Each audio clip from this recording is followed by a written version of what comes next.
Hey, Melissa and team administrators, friends that are interested in bringing me into Mamaroneck, New York. My name is Jeff Yalden, youth motivational speaker and mental health and teen suicide prevention expert.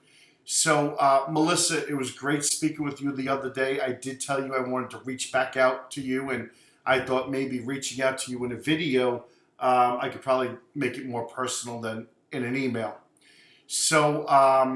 Like I said, it was wonderful talking to you and hearing about some of the thoughts and concerns and issues and an idea of what we wanted to talk about.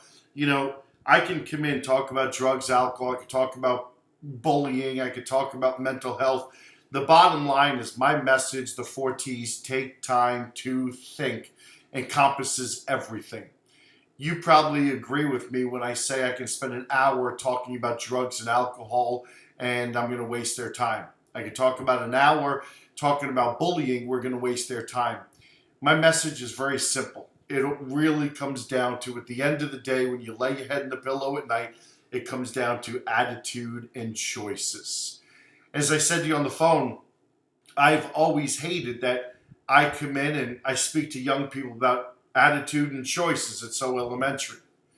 But after 23 years, I've come to sit here and realize that our life is all about attitude and choices. So as elementary as it is, it's something that we need to realize how important it is. I mean, think about our choices in the past have brought us to where we are today, and our choices today will bring us to where we want to go down the road.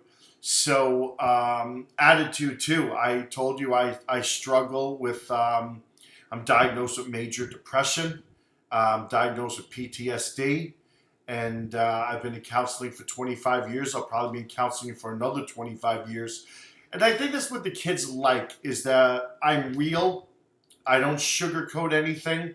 I speak with them, not at them. I guarantee you in my message you can hear a pin drop. And I think the kids respect that. As a father figure, a teacher, a coach, I'm 100% present. I'm 100% engaged, and I'm there to share my heart with their heart. So I want to share with you a couple of thoughts real quick. Number one, right from the get-go, as a speaker coming in, my feeling is, you could take student leaders, student council, you could take your athletes, you could take your gamers and your nerds, you could take your druggies, you could take those, the honor society kids, you could take the kids that just, fall right down the middle and you can't classify them in one group or another. As a speaker, I've always prided myself on the responsibility that when I come in, my heart needs to connect with the heart of all of the kids. I need to plant seeds from the extreme left to the extreme right and everybody in the middle. So I take great responsibility in making sure that my message resonates in some way, shape, or form to everyone in that audience. And I think I'm very successful at that.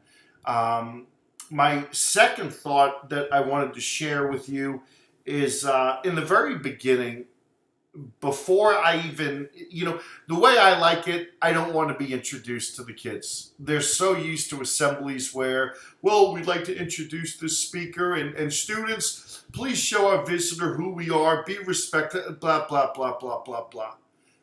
I kind of like it. The kids are seated. I just grab the microphone.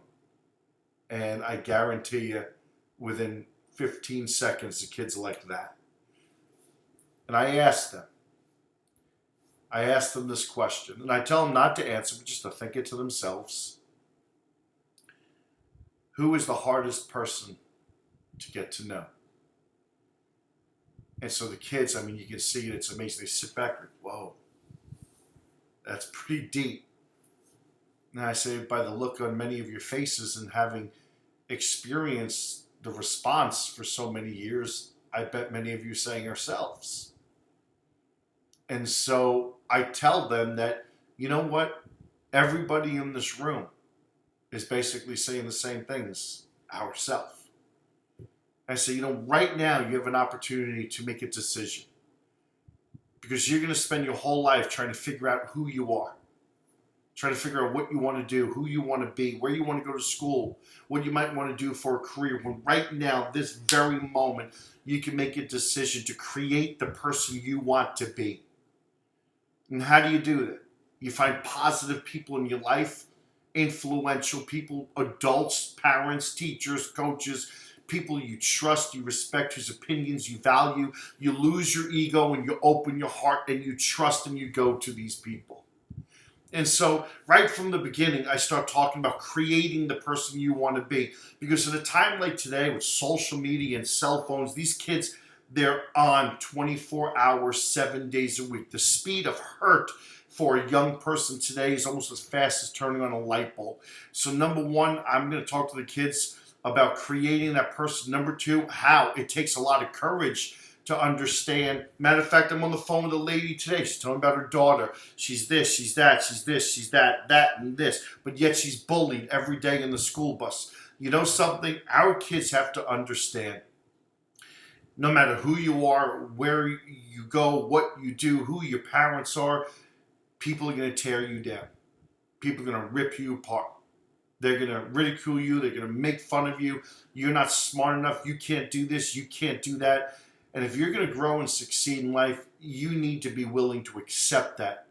On the same note, when you wake up in the morning, you put your feet down the floor and you walk outside that house, go out there and be willing to be awesome.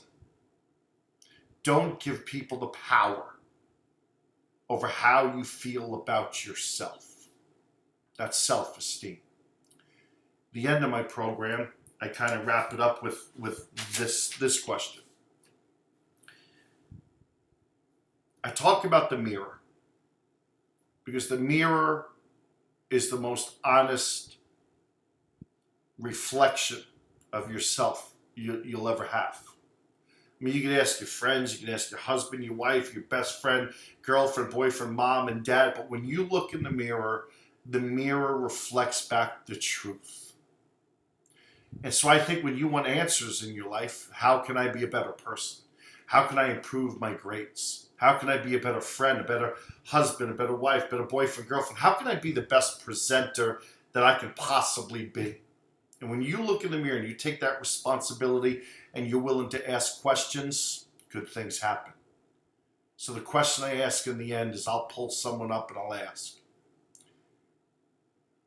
When you go home at night and you shut the door behind you and you're in your bathroom and you're brushing your teeth, do you see a person looking back in the mirror that's as beautiful on the inside as what the world sees you on the outside?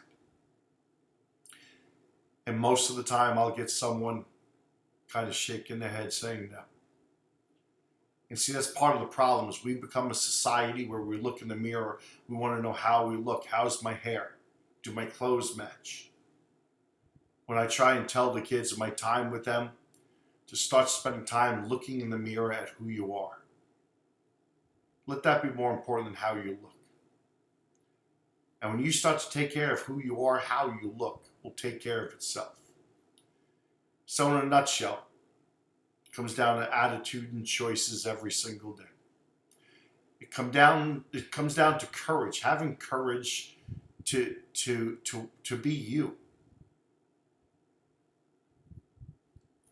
I ask those two questions in the middle of the whole message. I tell a lot of stories. I'm not afraid to share who I am and what I go through every day. I tell them that I deal with major depression. I talk about happiness. What is happiness? For me, happiness is every single night when I lay my head in the pillow. I ask three questions. Is my life meaningful? Is my life fulfilling? And is my life rewarding? Simplify it, don't complicate it. And if you can't say yes to those three questions, have the courage to make a change. Is my life meaningful? Is there meaning in my heart? Is my life rewarding? Have a purpose in life that is bigger than you. My life meaningful? Is my life fulfilling? And is my life rewarding? If you or the administration, if anybody would like to talk to me about sharing my message to the theme that you want. I'm more than happy to talk to anybody. We can set up a Skype conversation or just a simple phone call. I want you to visit my website too, jeffyalden.com. We spoke a little bit about mindfulness training. Well, on my website, you'll notice that I have something for schools. It's 3 minutes once or twice a day, 3-minute mindfulness practice that is changing the climate of schools. Absolutely free. Feel free to use it. So, it was great talking to you. I hope I'd be honored to have the opportunity coming and visit. And I guarantee your kids will never forget the assembly, and your teachers will think, and they'll write back like many do to the principal, whoever brought me in, thank you. The speaker was awesome. And when I come in, I leave my mark, I leave my heart, and I guarantee you we touch hearts and change lives. Thank you so much for at least considering me. I hope we talk again. Thanks.